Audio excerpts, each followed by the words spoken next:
All right. Well, hope everyone is having a good Wednesday there.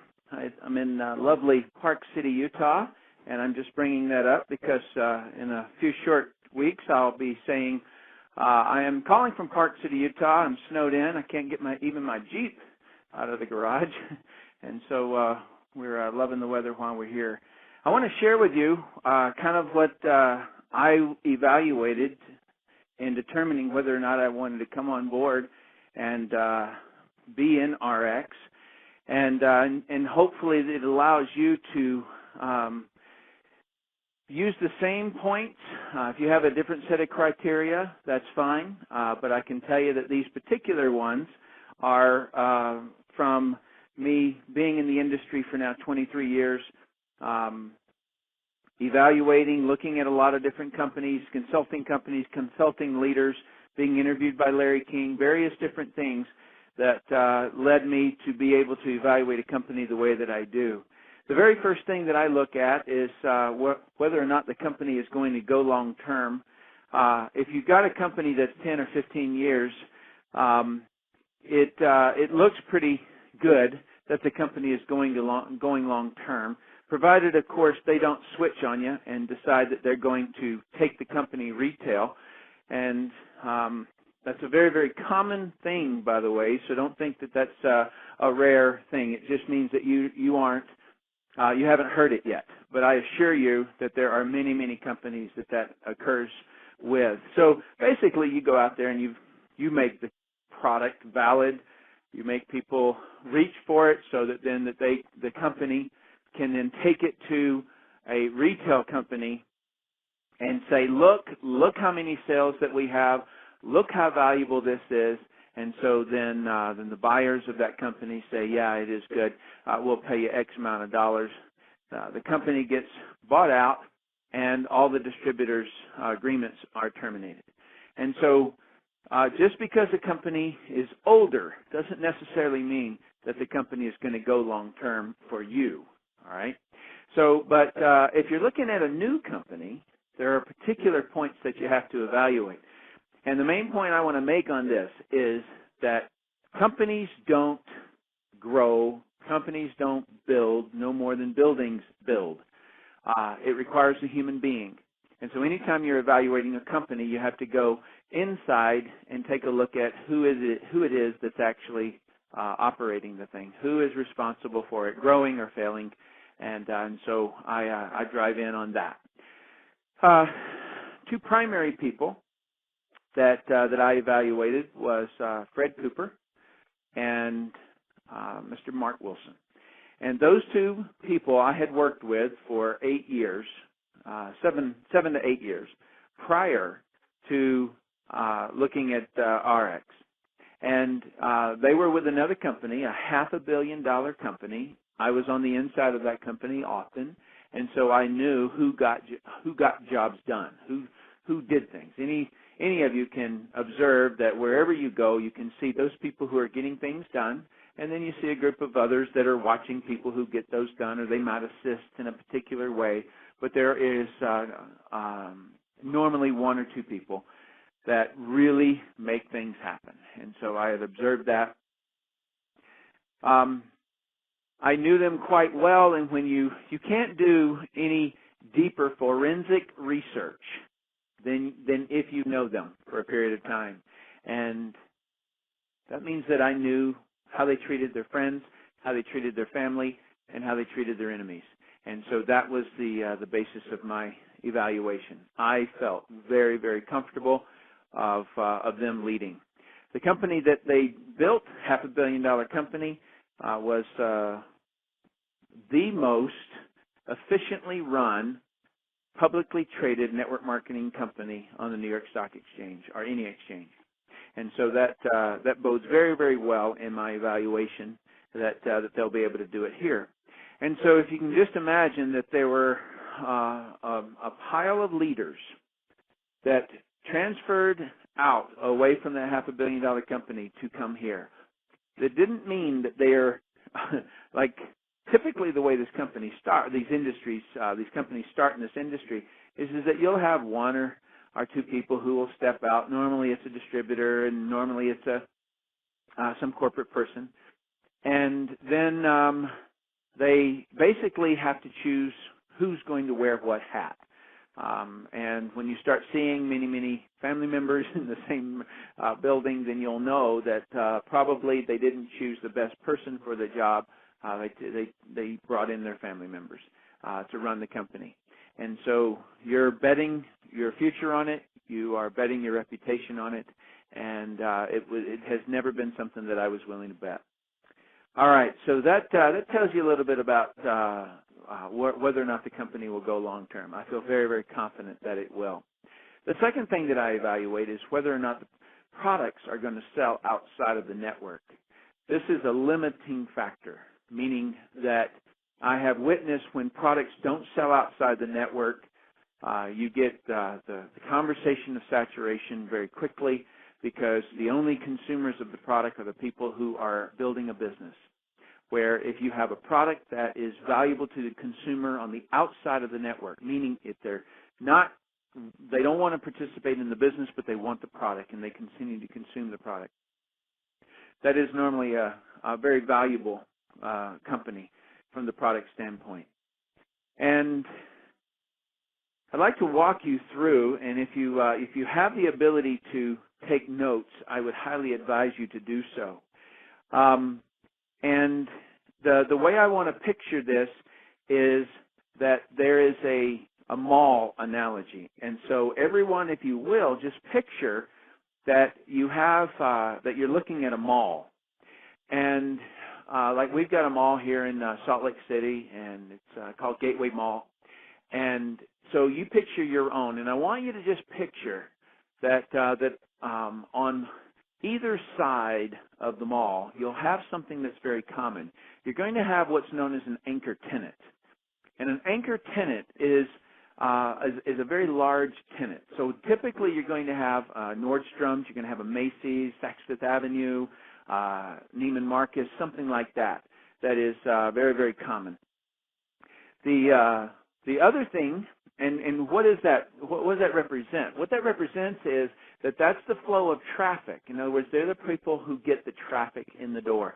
And because they are so large in terms of square footage, they occupy the most amount of square footage, and so therefore they're able to get paid most of the bills. Okay, and so I want to bounce now back over to network marketing, and I want you to picture something that in this industry, network marketing, what you have is that typically your anchor tenant in network marketing is going to be nutrition and skincare. And the reason why you will typically see those types of products is because those are daily consumption based.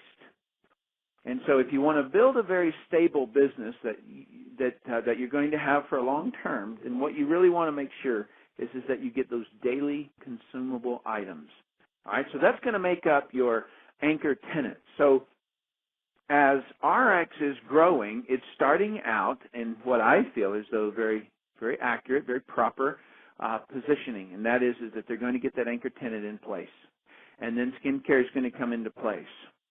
Okay, these are going to be opened up in division concepts or separate department stores if you wanted to look at them that way.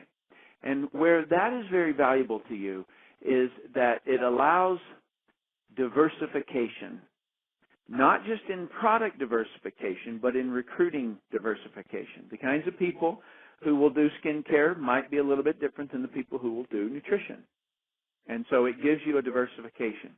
And if they're under different identities, then that allows for them to express themselves in the identity that they love.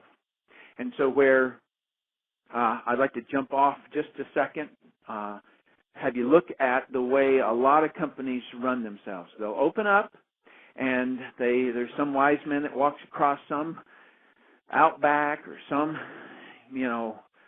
reservation or something, and they come back and they say there's this particular fruit. And then they squeeze the fruit, they put it in a jar. They name the name of the product the same name as they name the company. Therein lies a very limiting situation. Number one is there is no product diversification with that. You're sitting there staring in the teeth of the bear. because all that you're waiting on is some person to have some violent reaction, some scientist to come along and say, no, no, no, that's bad. And then your entire business is built on that one item. And so you have to be very, very careful with that. The other thing is that when you're out there building a business on that, you have a particular problem, and that is that if somebody doesn't like the juice, then they're out, right? There's no chance of that person coming in and being in business with you, and so it's very limiting that way. All right, so going back to the mall analogy, if you have your two anchors in place, then you're allowed to basically open up small shops or stores. You can refer to them as in the French name of boutique if you want to. And Ariix is going to open up several of these boutiques. And one of them that I am extremely passionate about, and it'll probably come next, is Healthy Baby Academy. And Healthy Baby Academy, as it sounds, it'll teach mothers and families how to have healthy babies. All right. The reason I'm so passionate about this particular one is my wife just had a baby, and when we started our research, nobody wants to have an unhealthy baby. So we started our research and thought, how do we have the most healthy baby? Is it something that we can control at all? And we found out that it very much is.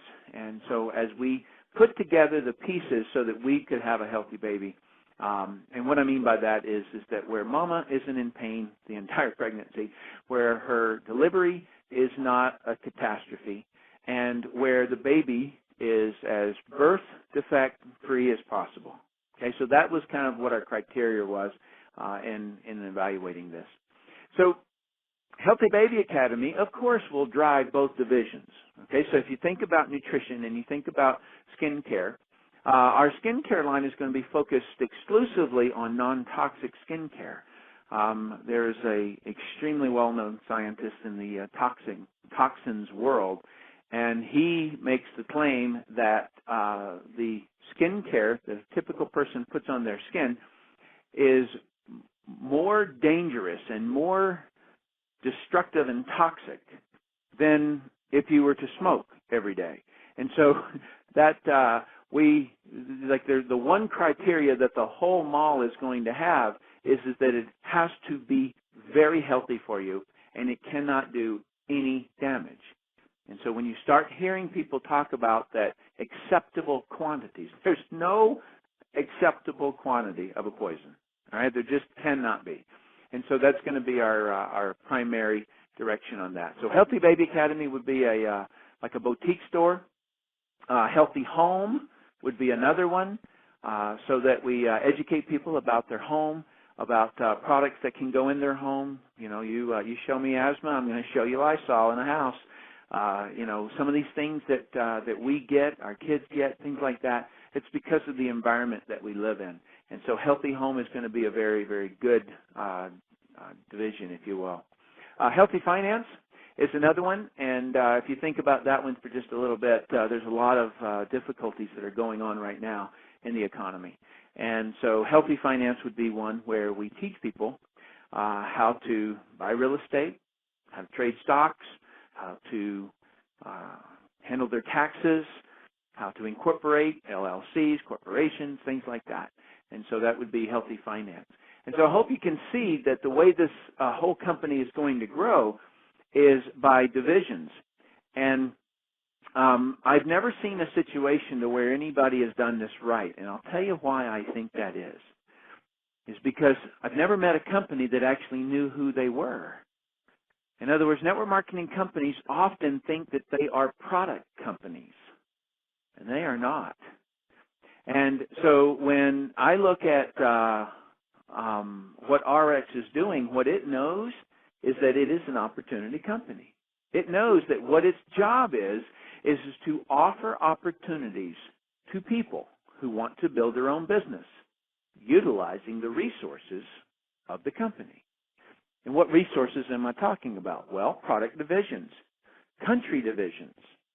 Okay, so when the company opens up a new country, let's say Japan or something like that, well, it would typically take a business owner $1 million or more to get himself into Japan and China, things like that. So you're talking about enormous outflow of finance expense for you if you were just solely wanting to do this yourself.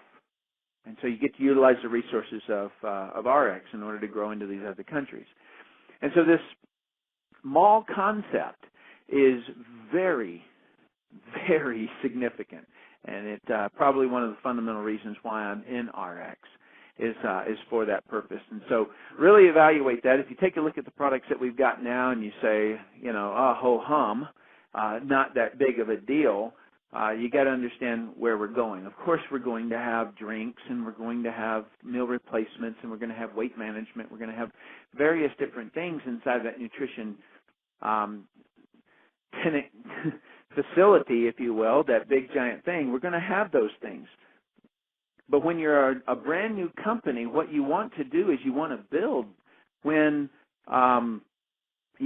based upon a very small number of SKUs. And what are SKUs? SKUs are the number of items in a warehouse. And so if you have an enormous amount of different items in a warehouse, then you have inventory control, you have enormous amounts of money invested into various products. You don't know whether or not they're going to sell or not. And so when you're launching a company such as Ariix is, then you just can't even imagine how brilliant this is. Okay, so when I evaluate how a company is launching itself, they're doing it all right. All right, so don't look at the current product now and say, well, that's the product. If you compare that to a 15, 20, 30-year-old company and you say, oh, well, I would rather be over there or whatever. Well, great, but just recognize that the difference in timing. This is the pre-launch phase of a company that's going to go very, very big. All right? Okay, so one other item that I want you to just evaluate is that I want you to just picture that inside of the mall you have a GNC. Okay, so they're a nutrition company in there.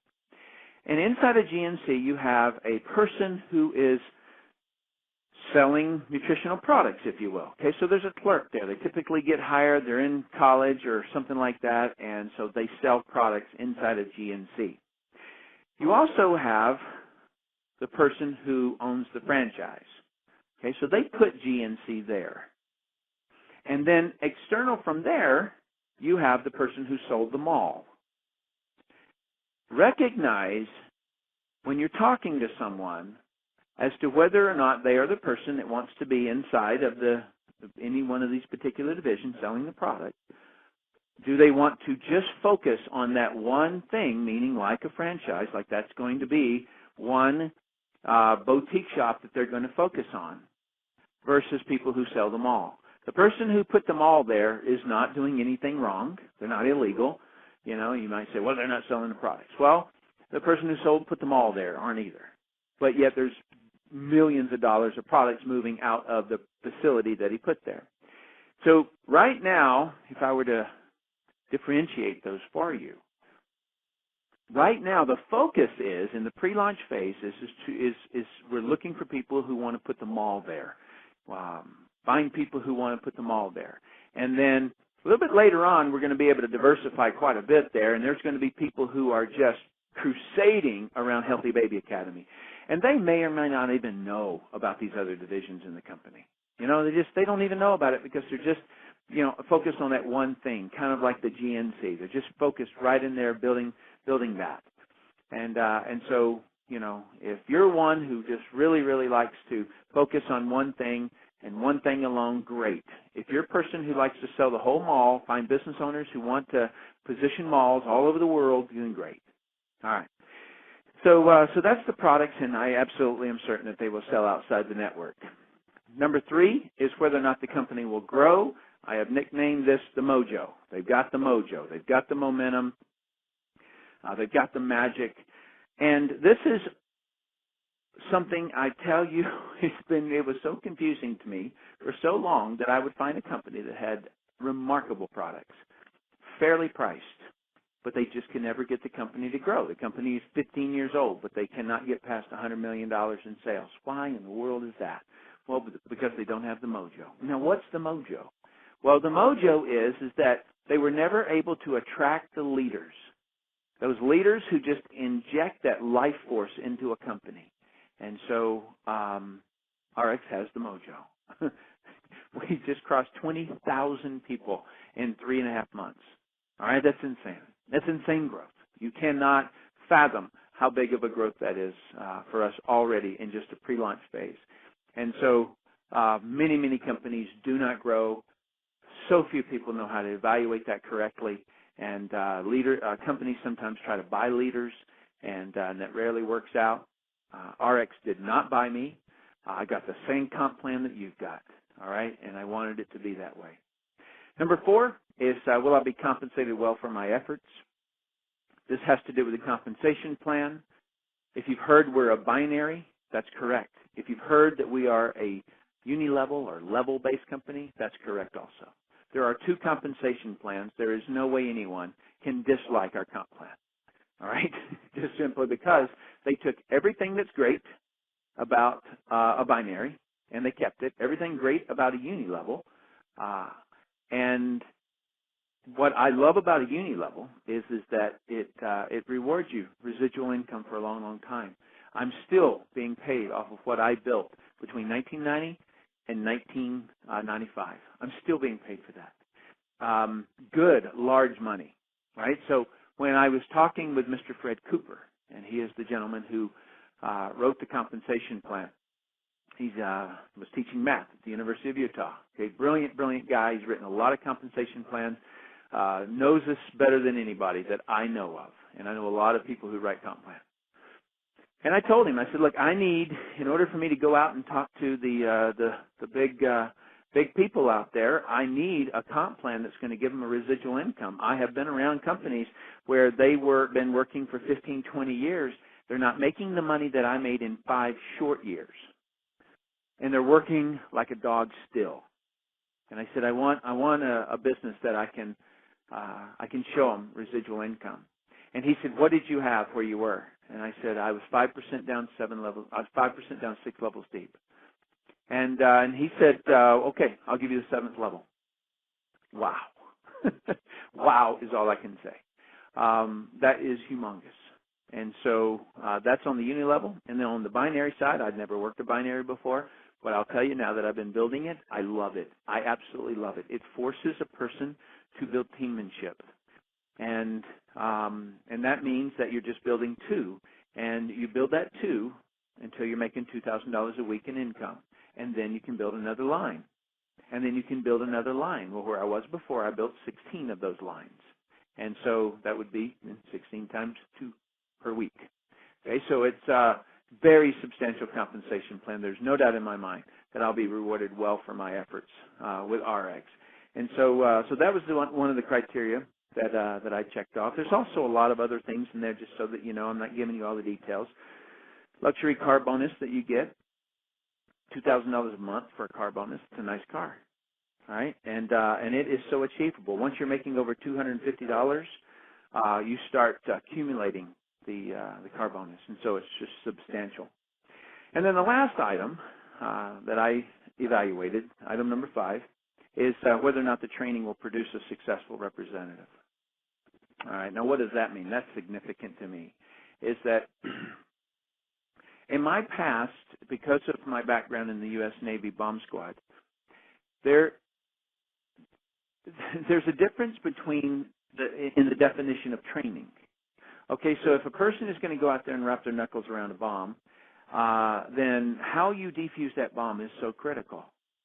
When I got into this industry, I remember I was looking for how to build, how to do, what to do, and things like that. And then everybody all the distributors were running around saying, you got to go to St. Louis, you got to go to St. Louis. What's in St. Louis? Well, the secret, it's a training. It's going to be a training. It's the secrets of the business. Oh, well, I don't want to miss that. But I couldn't afford that. So I ended up selling tapes out of a backpack at a flea market to make enough money to get to St. Louis, Missouri. So you can imagine if I arrived in St. Louis, Missouri, having sold tapes to get there, I'm not going to get up and walk to the bathroom. It doesn't matter how bad I need to go to the bathroom. I'm not going because just in case somebody tells the secret, I didn't want to be in the bathroom when the secret got told. So I sat there. When I was done, I remember I was in a cab driving back to the airport to fly back to D.C. where I was living. And I was looking out the window and I thought, you know what, if the bomb squad train their people the way that I just got trained, we would all be dead. Because fundamentally, I'll tell you what was in the training. It was a parade. People waved their hands, basically, and told their story, their difficult story, how they overcame the difficulty, and went on to build a big business. And so they're saying, if I can do it, you can too. The other training that I remember hearing a lot about was that it's not the how that's important. It's the why. If your why is important enough, then you'll figure out the how. I'm not disagreeing with that, but I will tell you that you will get the how in Ariix, okay? And I don't have to look very far past my own nose to tell you that that training is going to be there, because I'm responsible for that. I will do that. I am in the final stages right now of writing a very comprehensive video training modules to train a person in all the skills that they need. And then once the skills are done, and then we're going to go very specific on each marketing campaign. And in a marketing campaign, you have those campaigns that generate leads, and you have those campaigns that then take that prospect from point 1 to point 3, or however many steps there are in your marketing campaign. And so I'm going to be teaching that, and I'll tell you right now that the reason that no other company has been able to successfully execute the mall concept is because the training was never set up for it. And so you might have a company that has several different sections or departments or something like that, but it looked more like a Walmart. In other words, you had nutrition, and it's over on the nutrition aisle, and you had skincare, and it's over in the skincare aisle, and you had the automotive over in the automotive section. So it looked more like a Walmart instead of a specializing in a particular area. See, Walmart doesn't specialize in anything. And so that's the difference. And the reason that this has never been in play and worked properly is because the training was never set up for it. And so you would have a chiropractor who wanted to join a company, and he ended up getting some skincare in his starter kit. He got some nutrition in his starter kit, and he got some, various different other things. And that was a company's idea of building a mall. And no, it's more like a Walmart type of an environment. And so the training has to be right in order for the mall concept. And so we're setting this thing up right from the beginning. I'm the one responsible for it. And so you will get thoroughly trained. And I even set up my house for it. I've got suites on both sides of my work center, and so that people can come in and where I will train the trainers and basically sit knee to knee with people. And so if you're looking for that group, that opportunity to be on the inner circle, to really do it right, learn the business, be in the right company, then you've got it here. And so just in closing, I'll just say that I am very, very, very lucky that the gentleman who sponsored me back in 1989, his name is Rick, that he nudged me, that he got me into the business because he could obviously see that I could not do it on my own. In other words, I had excuses why I was not successful in business. In other words, in terms of income, I was certainly successful in the bomb squad. It's apparent very quickly whether or not someone's successful in the bomb squad. They are missing fingers or something like that.